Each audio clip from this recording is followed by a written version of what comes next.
Et pour parler de cette crise au Venezuela, nous sommes avec Aymeric Monville, éditeur et écrivain. Bonsoir Aymeric Monville, merci d'être avec nous sur RT France.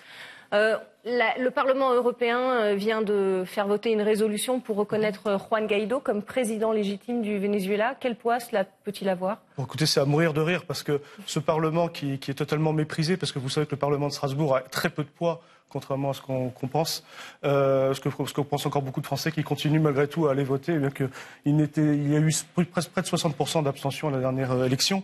On sait bien que c'est la Commission européenne qui dirige, ou la BCE à Strasbourg, ou l'OTAN, j'allais dire à Bruxelles, mais tout le monde sait qu'il est à Washington.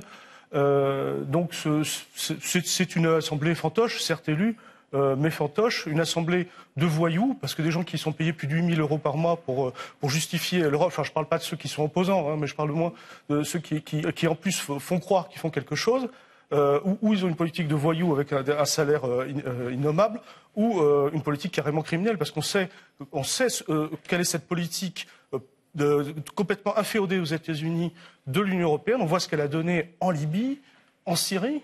Je veux dire, en Libye, ils en sont à rétablir l'esclavage. Bon, en Syrie, heureusement, il y a eu un sursaut de la population, mais avec la guerre, on en est chiffré à plusieurs centaines de milliers de morts. Voilà la politique européenne. Donc, en plus, il faut savoir que, heureusement, énormément de pays s'opposent à cette politique-là. Moi, ce qui m'a fait vraiment... Mais, pour vous, c'est irresponsable, cette reconnaissance via une résolution? Ah oui, c'est particulièrement irresponsable. Vous voyez, il y a un risque de guerre civile. Enfin, c'est attiser les braises. Hein.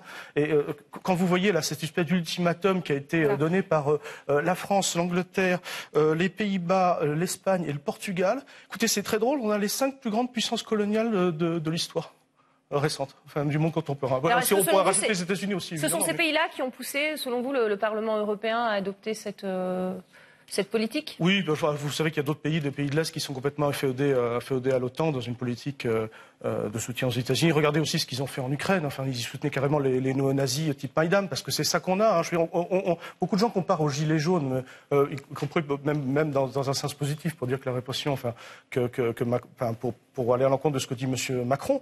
Mais ça n'a rien à voir, parce que les gilets jaunes et M. Maduro ont beaucoup plus de choses en commun. Ils luttent contre l'oligarchie mondiale. On voit que si Emmanuel Macron, sa politique, pour une fois, au moins elle est cohérente.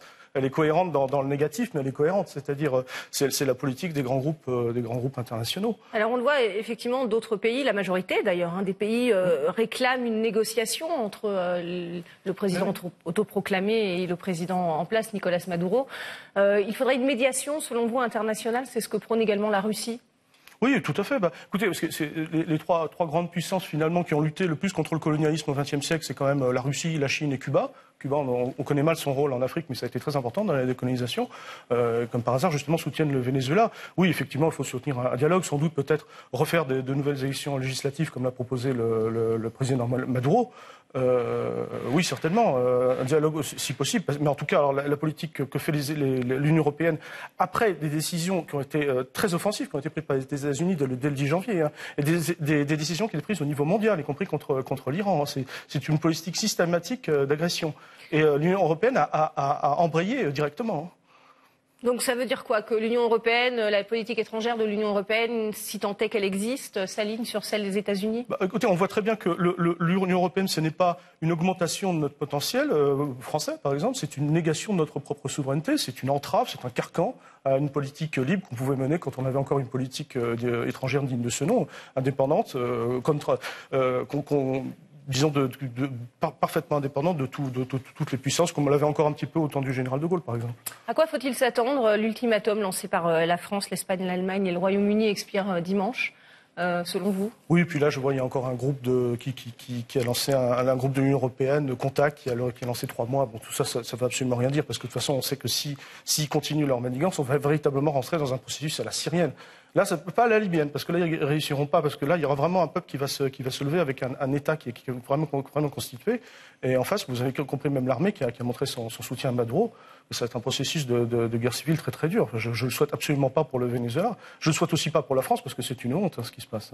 ce que la France fait. J'espère que les Gilets jaunes qui vont manifester demain vont prendre en compte l'indépendance du Venezuela. Parce que ces gens, les Gilets jaunes luttent pour leur souveraineté, pour la souveraineté de la France. Ils luttent pour leur souveraineté populaire. C'est la même chose pour les chavistes, pour les bolivariens. Oui, ils l'ont démontré effectivement dans certaines de leurs manifestations. Selon vous, donc la solution, c'est de s'asseoir autour de la table.